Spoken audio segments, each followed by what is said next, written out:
So it's my pleasure now to introduce Dr. Hayley Peckham, a nursing colleague and psychotherapist in training who's come all the way from Melbourne, and you actually work with people with personality disorder, presumably mostly borderline personality disorder.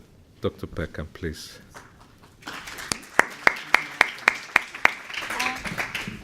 Okay, I am delighted to be here. I understand that I am the first mental health nurse who's been invited to present at EPSIG, so I'm very thrilled about that. But not only that, I think I'm also the first molecular neuroscientist to show up at EPSIG too, so that's pretty cool. And lastly, I also have a background, a history of complex trauma, so I have lived experience of what I'm talking about, and I believe that's my third first already. Okay, so this is today's going to be a bit of a romp through some mechanisms of neuroplasticity, which I'm very passionate about and keen to speak to you about. But then we'll hit a snag, because I talk about neuroplasticity as something that helps us to survive in the world, how we take our experiences in and they get biologically embedded, and then that's supposed to help our survival and our adaptation. But then it kind of makes me wonder that when we come across things like the Adverse Childhood Experiences study, which I'll talk about a little bit later, how these experiences we have, particularly of complex trauma and of adversity, how they end up leaving us with mental and physical illness and can take up to 20 years off people's lives, which is profound. So I'll invite you to think about that question with me, and I will get an evolutionary perspective that will help us understand how that comes about. And then lastly and importantly, I'll talk about how is this going to show up in clinical practice. What does it mean for you guys? What does it mean for the people that you work with? So I hope today will be enjoyable. All right. So my first sort of take-home message really is that the brain is the organ of adaptation. We have 86 billion neurons that are all about learning the world that we live in and making sense of our bodies, ourselves, what's out there, keeping us in homeostasis and making a meaningful response to what happens in the world so that we can increase or make the most of our opportunities and minimize the effect of the threats that we have. But of course, when we arrive in the world, we've got these 86 billion neurons that aren't particularly well connected up. So to start with, that arrow of experience, it's all about gaining more and more experience. Because when we have enough experience, that's when we can start anticipating the world from the experiences that we have had. Now, I don't know if anyone's seen it, but David Eagleman did a fantastic series on the brain, Secret Life of the Brain. Anyone? Yeah, a couple of nods.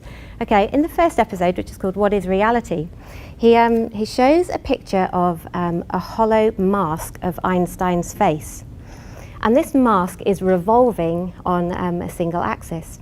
And try as you might, and I've seen it a lot of times because I use it in training, as that mask turns and you are faced with the hollow, the inverse of his face, you can't hold on to that image. Your anticipation of what you will see is more powerful than your perception of what there actually is.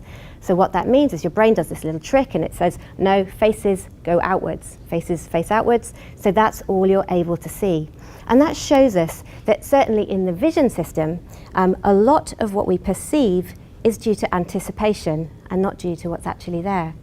This is very significant if we then think that that might, that sense of anticipation, how much that might shape our other perceptions, especially around perhaps relationships, especially given that people within cultures and as well across cultures have very, very different early experiences in life. So the way that I talk about neuroplasticity is not as a response to injury. I talk about it as just as a normal thing that happens that brains do, and that's about embedding the experience we have in the world into our brains and into our bodies. So I tend to talk about neuroplasticity using this water metaphor. So I think of experiences as being a little bit like rain. So rain falls and no particular raindrop stands out any more than any other, and no experience stands out any more than any other, unless of course it's infused with terror. If it's an experience that may threaten us, then it will be a more powerful experience. But generally speaking, experiences and rain, they fall and they sort of pool. And water, as we know, it moves down the path of least resistance, it moves downhill. And the same with experiences in the brain. They will forge a neural pathway and travel down that neural pathway. And so it means that the next time it rains, and the next time that there are more experiences on the brain, if you like, that they'll go down the pathways that are already there. The grooves have been worn, and so the water travels down those grooves, and so do the experiences travel down the neural pathways that have been most rehearsed in the brain. And this goes on, and it shapes the whole of the landscape. Water erosion shapes landscapes. And the same with the brain. It's built by the experiences that we have that are the everyday experiences of the minutiae of what our lives are made of. And that's what shapes the landscape of our brains.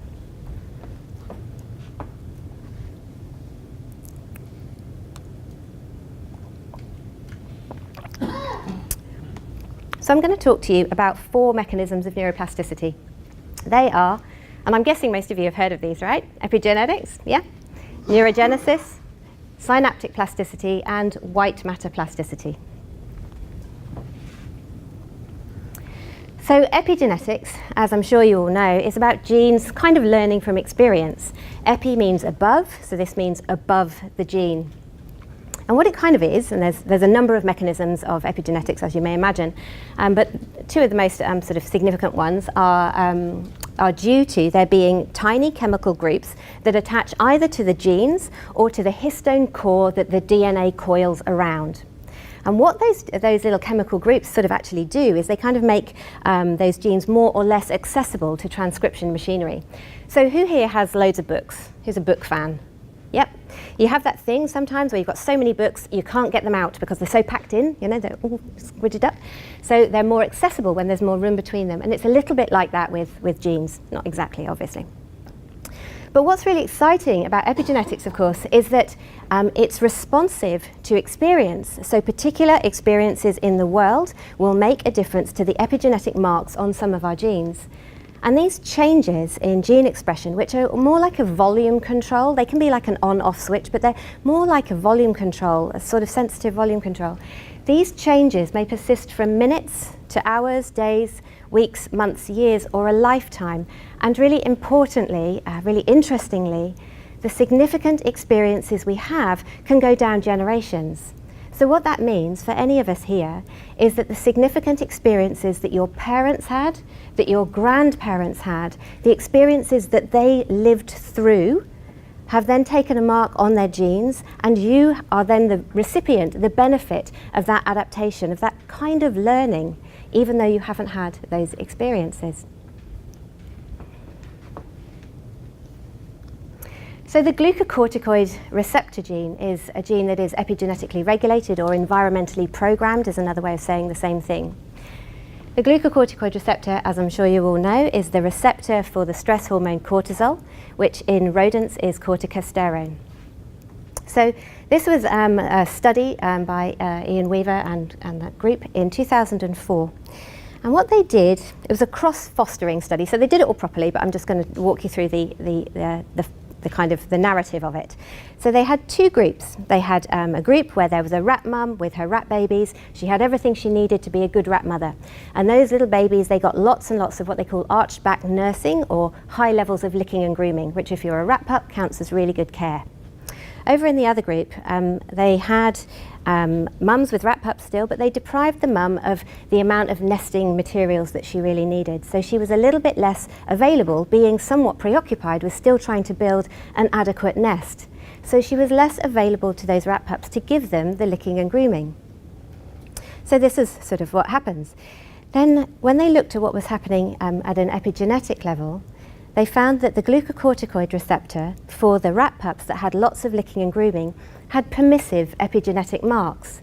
So what that meant is for those rats, the rat pups that got lots of licking and grooming, they had higher levels of glucocorticoid receptor.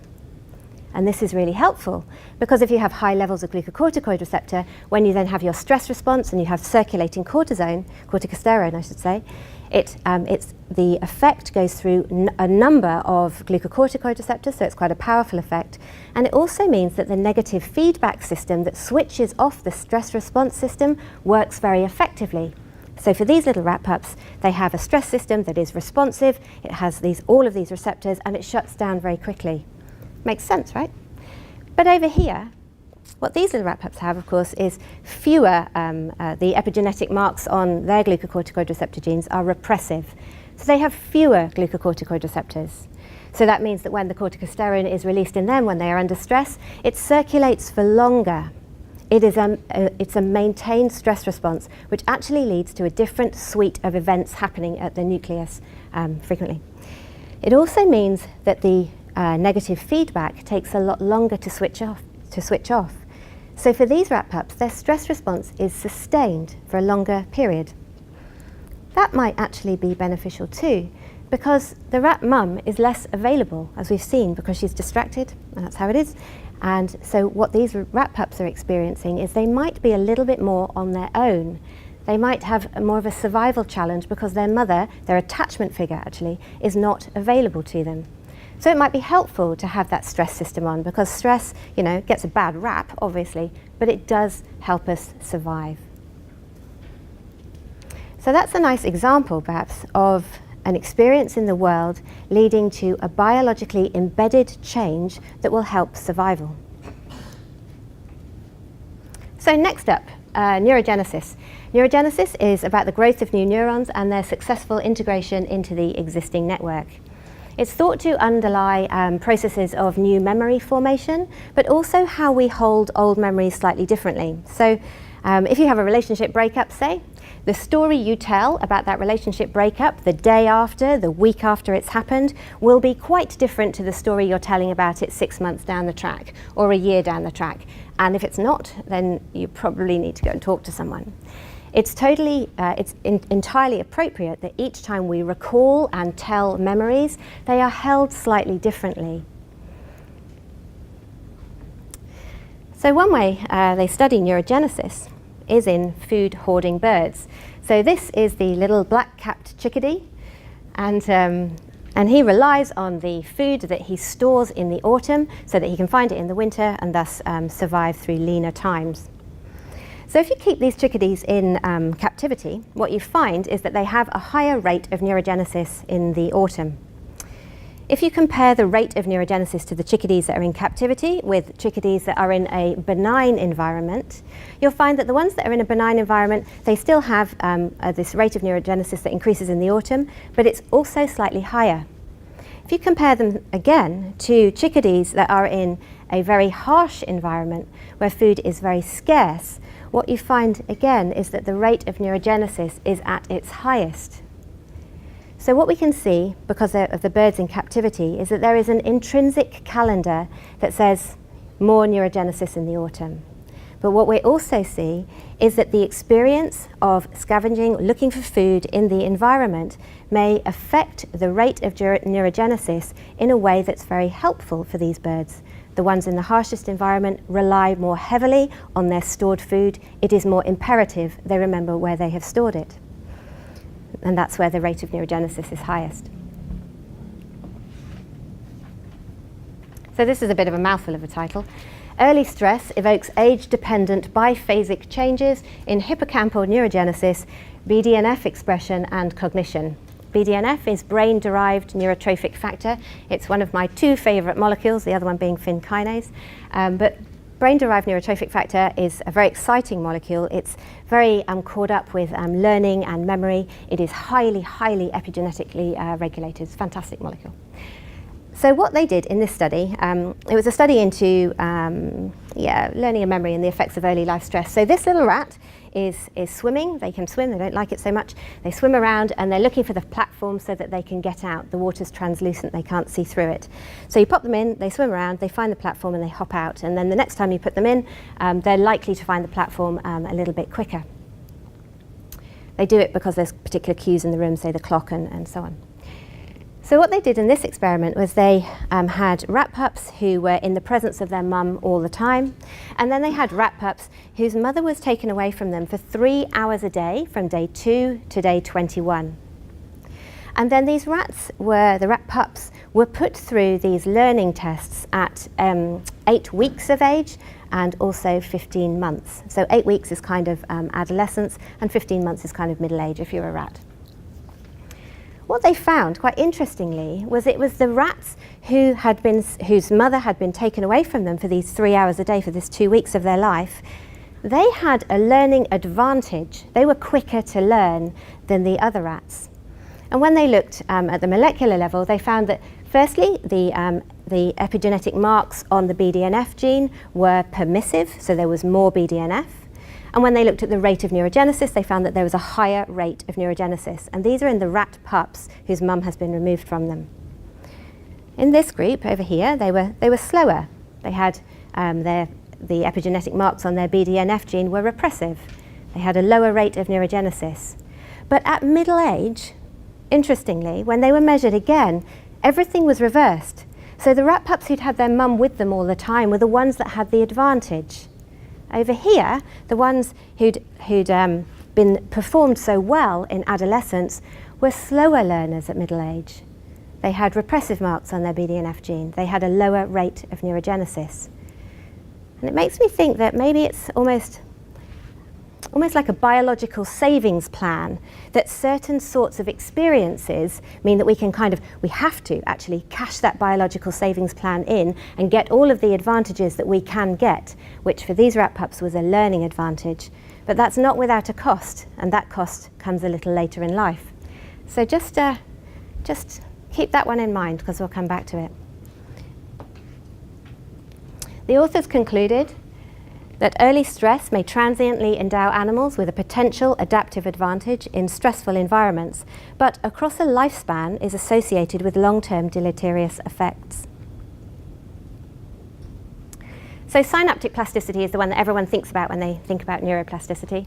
Synaptic plasticity has been made popular with this lovely little quip: neurons that fire together, wire together. And that was a statement by Donald Hebb, who's a Canadian psychologist. But, I need to be over here for this. But actually what he's describing is long-term potentiation. So I'm sure many of you know about long-term potentiation. It was discovered by Tim Bliss and Terry Lomo in 1972, which is nearly 50 years ago now. Long-term potentiation is when you have a neuron that fires, and it's, that fire is powerful enough to depolarize the next neuron in the chain. So this one fires, and this one fires, and that makes that synapse stronger. That's long-term potentiation. It's what we think of as actually learning and memory. It's remembering. There's the opposite as well. If this neuron fires and this neuron doesn't fire, then that can lead to long-term depression, which is nothing to do with psychiatry. It's to do with what happens at the synapse. And that weakens the synapse. And it's weaker synapses that tend to get targeted for synaptic pruning.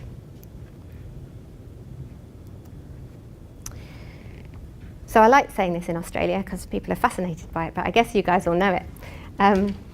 Taxi drivers here are put through that exam called the knowledge, which is where they have to learn the location of 25,000 streets within a 6-mile radius of Charing Cross. Now, if you image the brains of these taxi drivers who have learnt all of this phenomenal number of streets, and you compare those images with non-taxi drivers, what you tend to find is that the taxi drivers have a larger posterior hippocampus. Bear with me a moment.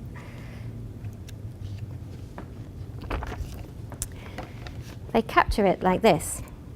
The posterior hippocampus stores a spatial representation of the environment and can expand regionally to accommodate the elaboration of this representation in people with a high dependence on navigational skills.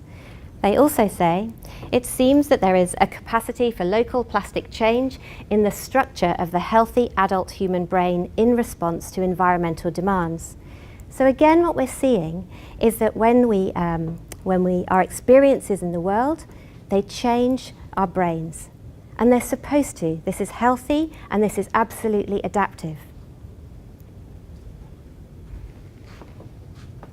So lastly, in the mechanisms of neuroplasticity, I'm going to talk about white matter plasticity. So this is a brilliant image. I love it. It's about it shows the myelinated tracts in the brain. So remember I was talking about the flow of water, how it shapes the landscape. Well, the way that white matter plasticity works is that when there is sufficient flow, it actually becomes worthwhile building a pipe. And this pipe is made of myelin. The pipe is made by oligodendrocytes. When there's a lot of traffic down a neural pathway, what happens is myelin is built around that pathway. It makes the transmission faster and more efficient, and it makes whatever that task is, whatever that thought is, whatever that reaction is, more automatic. So be very careful about what you practice and do over and over again, because you get more and more automatic at it. We can image myelin, which is fantastic. And in one of the early studies, they compared the brains of pianists with the brains of non-musicians. And they found that in the pianists, they had much more myelination, much more white matter in the region of their brain that was responsible for their fine motor skills, which of course makes sense, because what of course do pianists do? They spend a lot of time practicing their fine motor movements. So this showed up on this brain scan, and it also turns out that if we look for other things, which is not limited to learning to read, learning to drive, learning a second language, learning to meditate even, and learning to juggle, that we find the same thing. So here's something that it might be that I'd like you to just kind of take away with you, is that when we image brains of a group and then we compare them with another group and then we find a difference, as we often see happens when we look at pathologies, we'll image a group of people with depression and anxiety or personality disorder or bipolar or whatever it is, and then we'll compare them with people who don't have that diagnosis. And then often that the results of these studies, because they show something real in the brain, gets taken to validate the pathology. But what I'm saying here is, how can we be sure that that's what it is if we know that experience shapes brains in ways that we can image too? So just hold that in mind when you read those papers.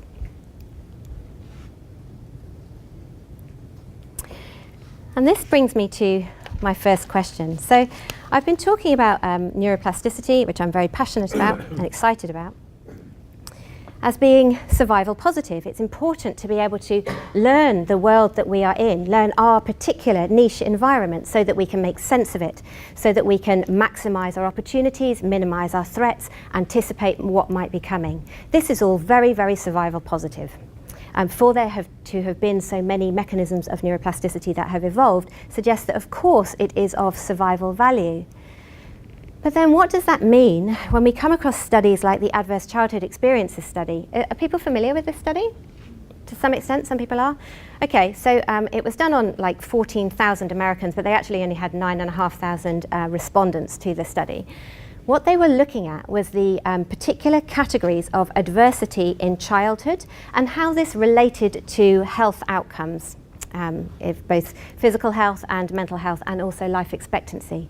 And what they found, and what has been found over and over and over again from data of that nature, is that there is a dose response. There is a dose response between adversity in childhood and outcomes that include poor physical health, poor mental health, and also a reduced life expectancy. So how do we reconcile that? If on the one hand I'm saying, hey, wait a minute, all of these neuroplastic mechanisms, they serve our survival, adaptation is great, and then I'm also saying, but adversity in childhood leads us into early sickness and early death. And this is where I was delighted to come across evolutionary theory, because it really helps. Just a note on this slide, I've pulled this, it's a very frequently used graphic about the Adverse Childhood Experiences study, and it says scientific gaps all the way up the side around adoption of health risk behaviours and so on. But actually I think that those gaps are filled with mechanisms of neuroplasticity. Anyway, back to the question, how do we reconcile these findings?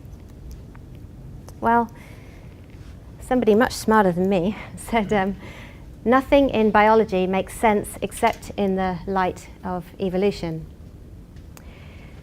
So what that means is we need to take an evolutionary perspective to try and make sense of these apparently difficult to reconcile findings.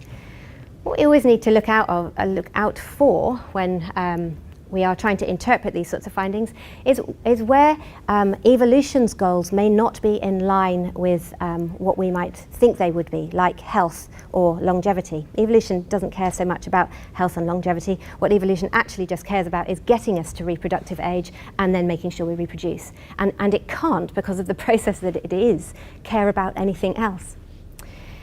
So One thing that confounds us is when we have mismatch between the environment that we evolved in and then the environment that we are currently in. And this is very obvious, as I'm sure you're probably aware, with the blind phenotype of genes that we have that drive us towards sugar and drive us towards fat, which are all very, very delicious.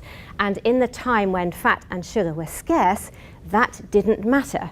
And of course now fat and sugar are very, very available, and not to mention they are very, very cheap.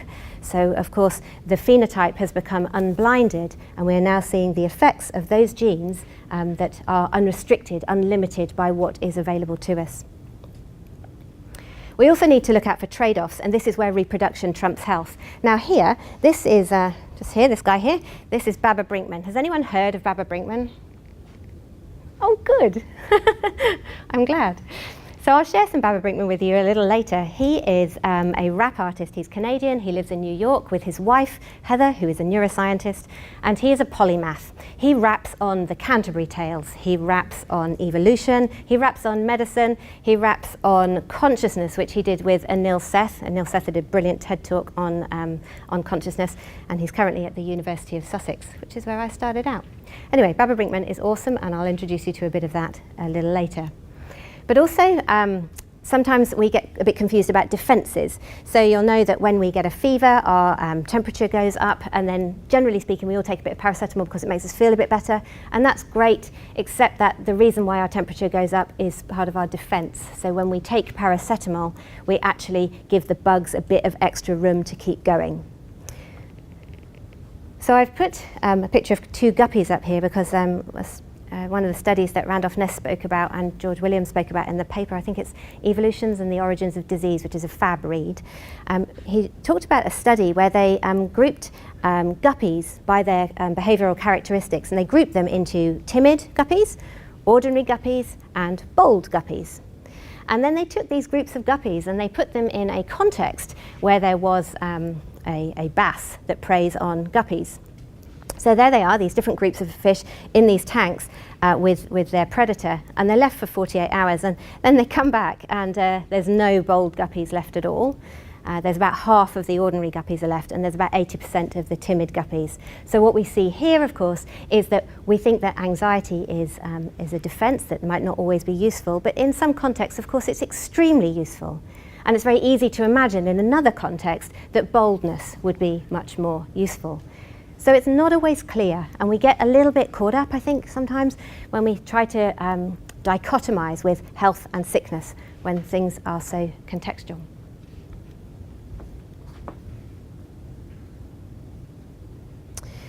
So really what I want to do is challenge this idea that suffering means pathology. It's really important to address suffering, and I'm never making a case that we don't do that.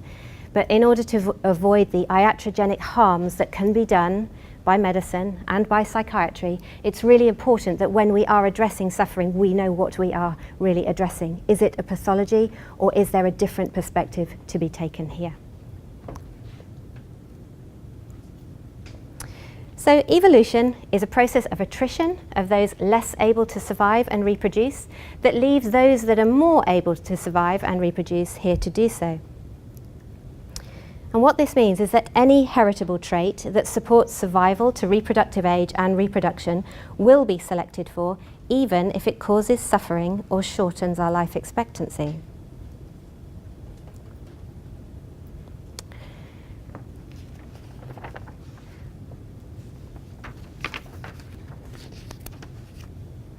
So back to BDNF actually. So BDNF exists as a dimer, so it has kind of two copies of itself, and they look like this. It actually acts through two receptors. It acts through the TrkB receptor, which is this one up here, and it also, when it arrives as pro-BDNF, acts through the P75 neurotrophin receptor down here. So we talk about the BDNF gene, and I have really rather lazily talked about the BDNF gene myself, but actually the gene that codes for BDNF codes for pro-BDNF, which is itself a biologically active molecule. Now remember when I was talking about LTP and LTD, so long-term potentiation and long-term depression, the learning or remembering and forgetting. So pro-BDNF is associated with forgetting. It's associated with long-term depression of synapses.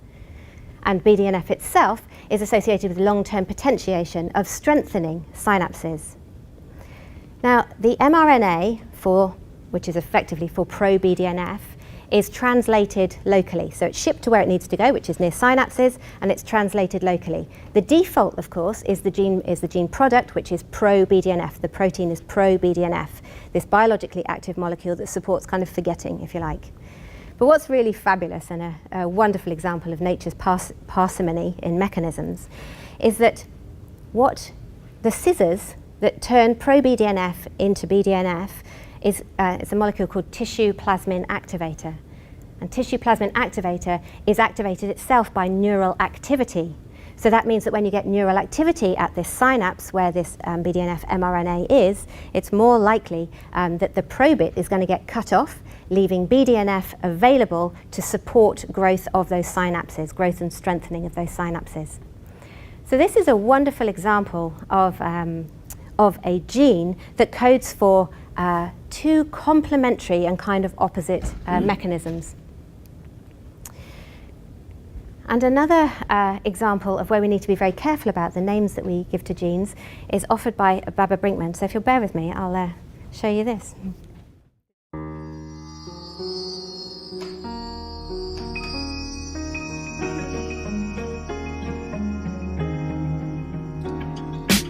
My man's got a bad case of cystic fibrosis, a hella pessimistic prognosis. He started out like, why God, why God? Why did that song have to shuffle on my iPod?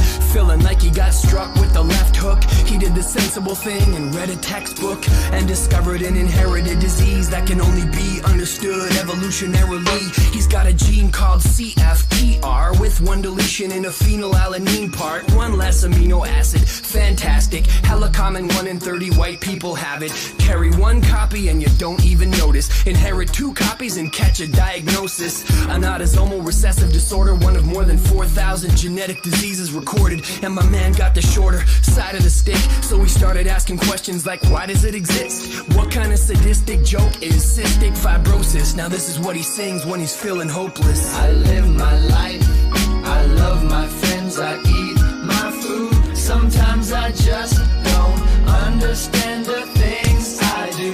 A wise man told me, look deeper inside you. So now I take the genes I view. It turns out my man's got a special mutation that goes back more than 600 generations. CFTR is just one of 20,000 protein coding genes that have been accounted. Knock one out and it makes a vast difference. He can't breathe right and he's got no vas deferens. That's infertility without medical help. So how did this gene spread itself so well that 1 in every 30 Caucasian people have it? He found the answer, heterozygote advantage. 2 copies gives you cystic fibrosis. 1 copy protects you from tuberculosis. Mendelian diseases can spread because carriers get resistance to parasites like various malarias. Yeah, just check out thalassemia. It's common in the tropics like sickle cell anemia. My man's mutation protected his ancestors in times of pandemic. It spread and became prevalent, so evolution sacrificed him for his relatives. And now this is what he sings when he's feeling sick. I live my life, I love my friends, I eat my food. Sometimes I just don't understand the things I do. A wise man told me, look deeper inside you. So now I take the genes I view. My man studied evolution up to his eyeballs until at least he could say, hey, this isn't my fault. It's all about trade-offs and average benefits across populations. Sometimes it's genetic drift or founder effects. It's not always adaptive. Sometimes mutations just randomly happen. Sex chromosomally X-linked recessives only affect men, and yeah, that's kind of sexist. Some are autosomal dominant like Huntington's, which only kicks in after reproduction's done. So selection can't eliminate it. Maybe human ingenuity can, though. It's innovative. Some disorders are so rare they're orphaned and never get a piece of the research portion. My man's only 1 in 3,000, but in 2015 you can be 1 in 300,000 and still be counted by patient advocates. Genetic research is taking massive steps. My man's getting hitched and family planning with his new genes I view understanding. I live my life, I love my friends, I eat my food. Sometimes I just don't understand the things I do. A wise man told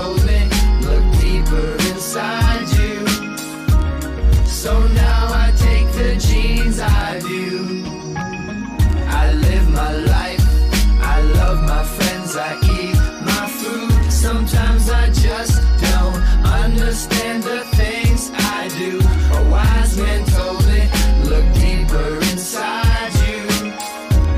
So now I take the gene's eye view.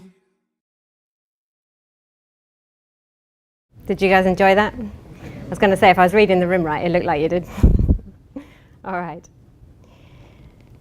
So we need to be a bit careful about how we talk about genes and what we think of genes as being. So genes are there to help us. You know, they can't possibly have evolved. You know, we don't evolve diseases for genes. There are genes that go wrong that give us diseases. That's different. So what we've got there is a gene that protects us from tuberculosis, which is a longer name than the cystic fibrosis gene, I grant you.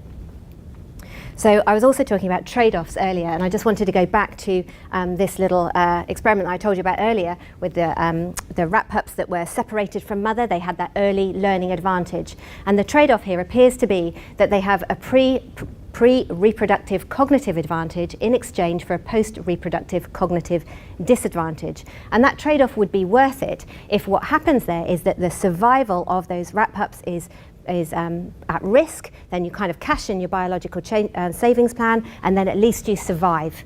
You survive. It's no good saving for a rainy day if the rainy day could kill you and you don't take out your savings. You absolutely have to do that to make it worthwhile. So that's the trade-off. And this is a really nice introduction to life history theory. So I'm not going to play this, and I'm not going to rap it either, right? But I'm going to read it. Longer life is better when predators are scarce, because you can invest in care. But when the dangers of death surround you, reproduce faster when hazards hound you.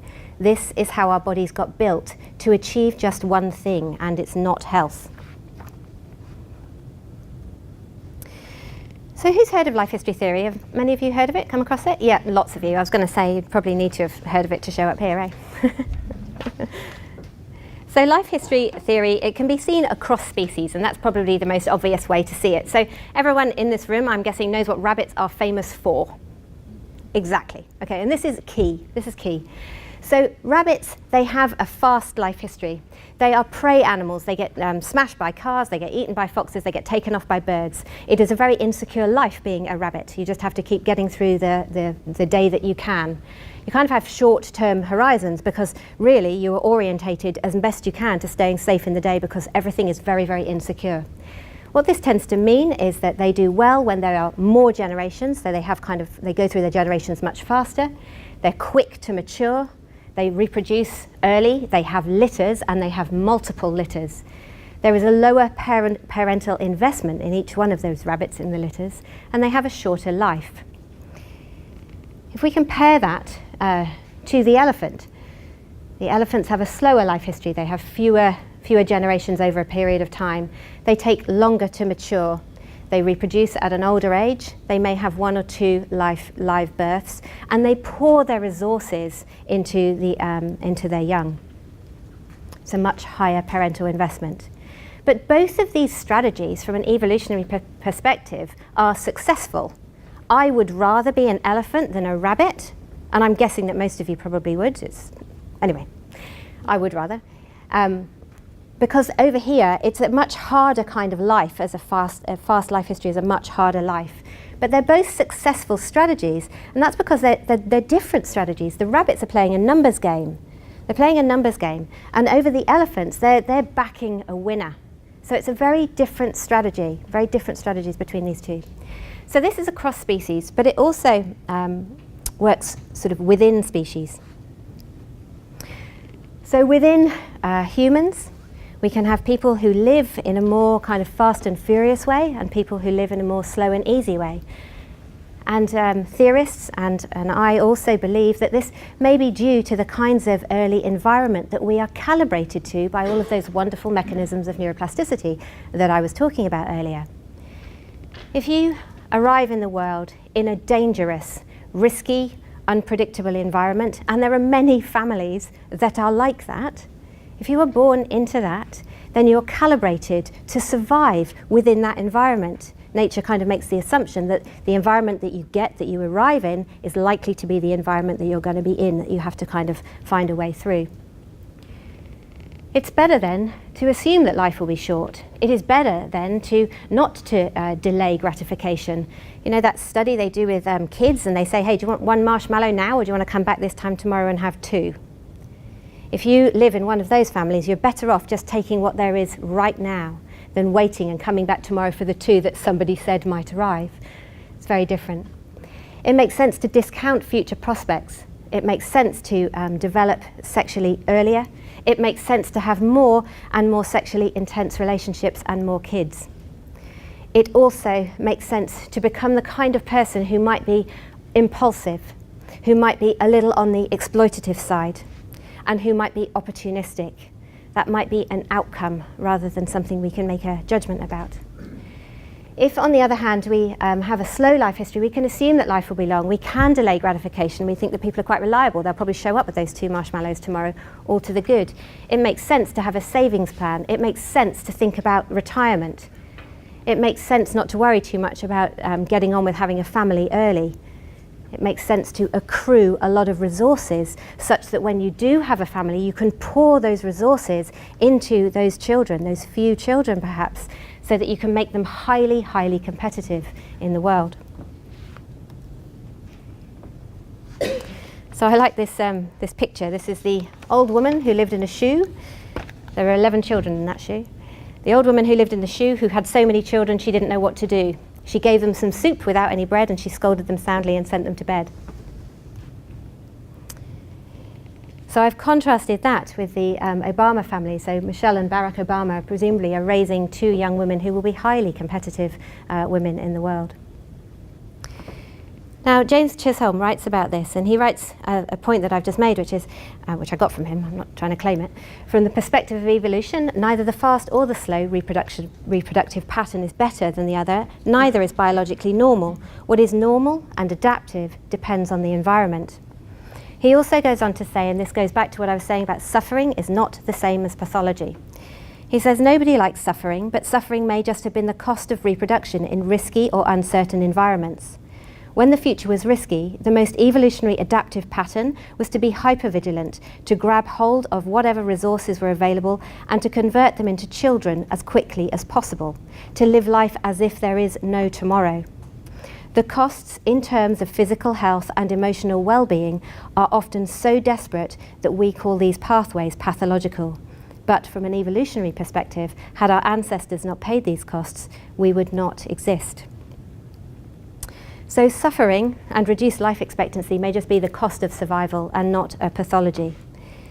By embedding our experiences in our biology and calibrating us to our environments, our neuroplastic mechanisms are functioning just as they are supposed to do. It is important that we can embed our environments, whether we live in trauma or whether we live in privilege, whichever of the environments that we arrive in. Neuroplasticity is essentially evolution's parsimonious solution to the challenge of humans being born into wildly different physical and relational environments that demand very different life history strategies for survival and reproduction. So just to summarize, a healthy brain is a brain that can adapt, and our neuroplastic mechanisms function to biologically embed our experience regardless of the quality of that experience. This means that our neuroplastic mechanisms may cause suffering even as they support the survival of the genetic line. So what does this mean then in the clinic? Has anyone seen a photo of these trees before? These trees grow on Slope Point. Slope Point is the southernmost tip of the southern island of New Zealand. These trees are subject to winds that start at they navigate the Antarctic, and then they travel unimpeded for 2,000 miles before they hit these trees.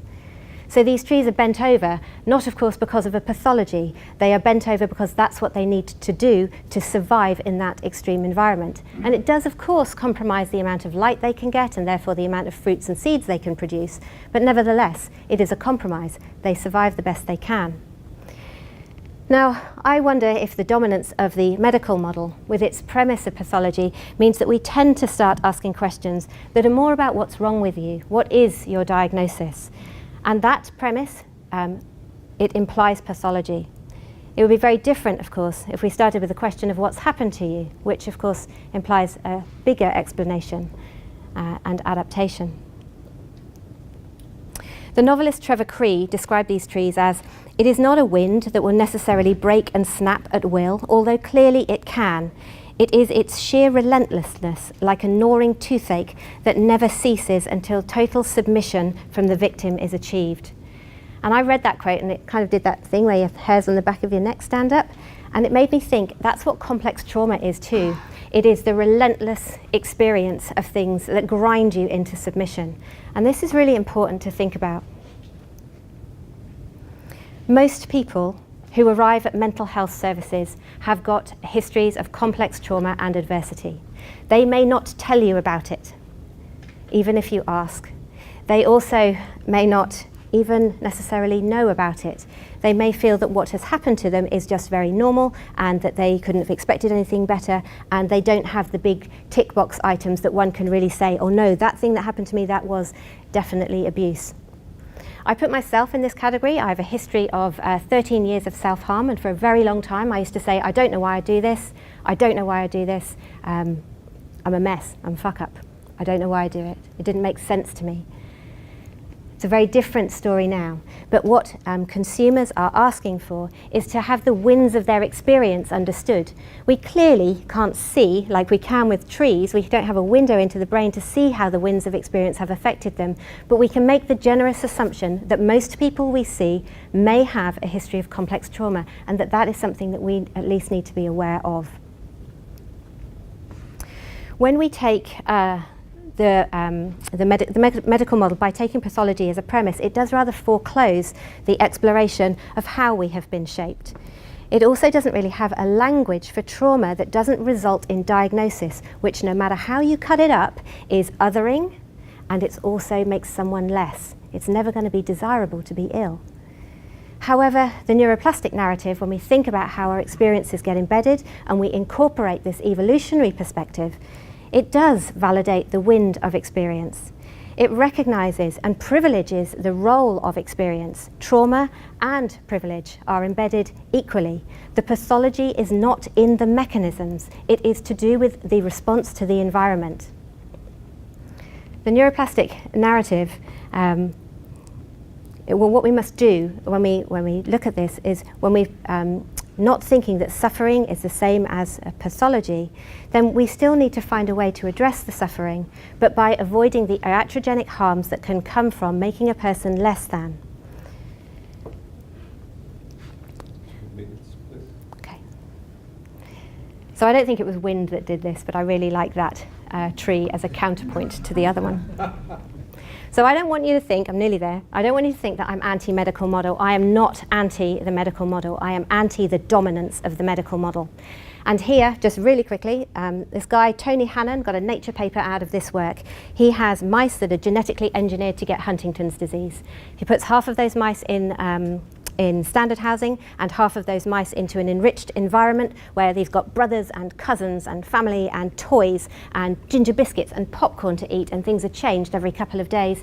You can significantly delay the onset of Huntington's. And what that means is even when there is an absolutely 100% clear biological pathology, we still have to be really mindful about the environment and the context. So these are more empowered narratives. A diamond is a chunk of coal that did well under pressure, and one that I particularly like. I used to think I was overreacting, and now I realise it was just a normal reaction to an abnormal amount of bullshit. So the neuroplastic narrative, because it privileges experience, it also contains a sort of not a solution so much, but if we're saying that it is experience that might have created this suffering, then maybe we can start utilising experience as a way of addressing that suffering. So I've been in psychotherapy for 20 years. I can tell you it has phenomenally and absolutely changed the trajectory that I was on. And I think that that was by having a new relationship, which I could then take in and somehow adapt to. A neuroplastic narrative is strengths-based, it's non-pathologizing, and it's hope-orientated. Because experiences shape our brains, we can start choosing more healing experiences. As psychiatrists, and as a psychiatric nurse, I want to get better at being able to validate people's distress without necessarily having to go to diagnosis. Martin Teicher is a name to keep an eye on. He looks at the effect of particular, specific, fine-grained categories of abuse on the brain. And has anybody read Harry Potter here? Or okay, well, this is a spoiler coming up if you haven't. Do you remember that scene? It's right at the end. We think that Harry Potter is dead. He's just been Avada Kedavraed by Voldemort. He's in a place, it looks a little bit like King's Cross Station, but it's much cleaner. Dumbledore is there with him. We know that Dumbledore is dead. And they're having a conversation about what happens to Harry next. And then as Dumbledore turns to go, Harry says to him, he calls out, he says, "Professor, is this real or is it happening in my head?" And Dumbledore, who is a wise and kind man, replies, "Of course it's happening in your head, Harry, but why on earth would that mean it isn't real?" And that's a beautiful, beautiful way of validating. I have permission to use this slide. It's from Gavin, who writes for Zen Pencils. He takes quotes from people. He's taken a quote from Chris Hadfield here and put a cartoon to it. I've called it "Choose Your Experiences to Change Your Brain." He writes, "Decide in your heart of hearts what really excites and challenges you and start moving your life in that direction. Every decision you make, from what you eat to what you do with your time tonight, turns you into who you are tomorrow and the day after that.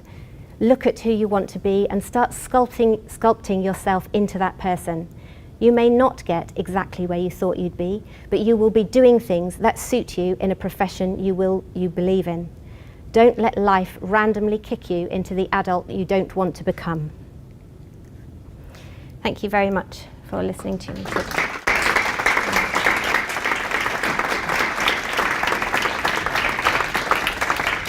Thank you very much for that very personal as well as clinical and scientific paper. I've not been to a lecture with rap before, but there's always a first time. The lady back there. Thank you so much. That was absolutely fascinating.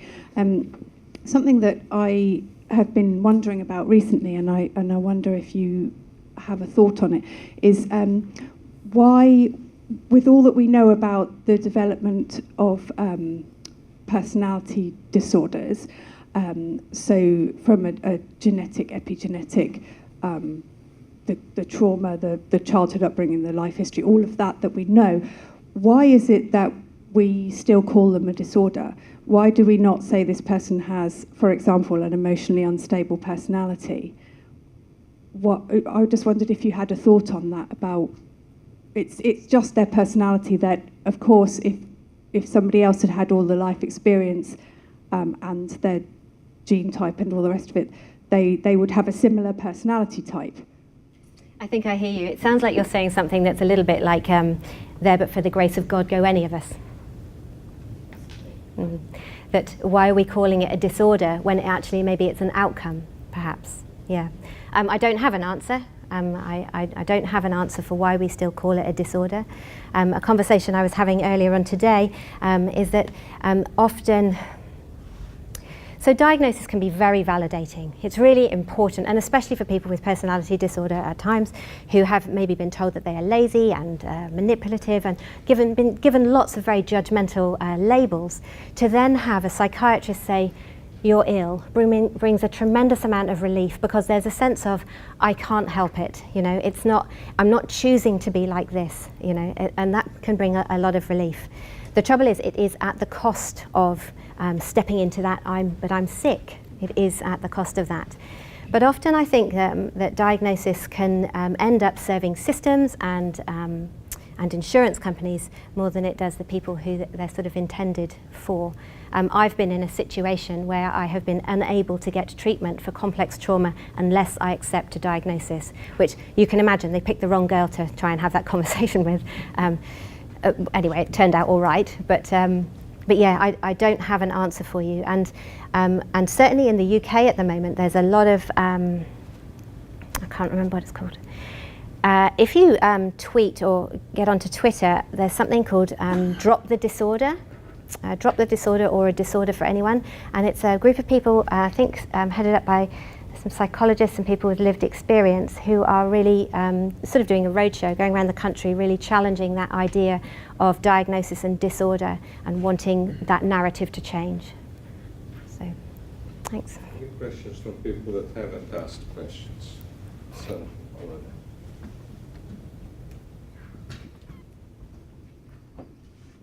Thank you for a very interesting talk. I was wondering if you could speak to how, at least my impression is that the literature suggests that degree of plasticity in various physiological systems, including potentially degree of neuroplasticity, is itself a plastic trait, right? And that individuals who are exposed to adverse early environments often exhibit less plasticity and more canalization of cognitive, behavioral, and certain physiological traits throughout the rest of the lifespan. And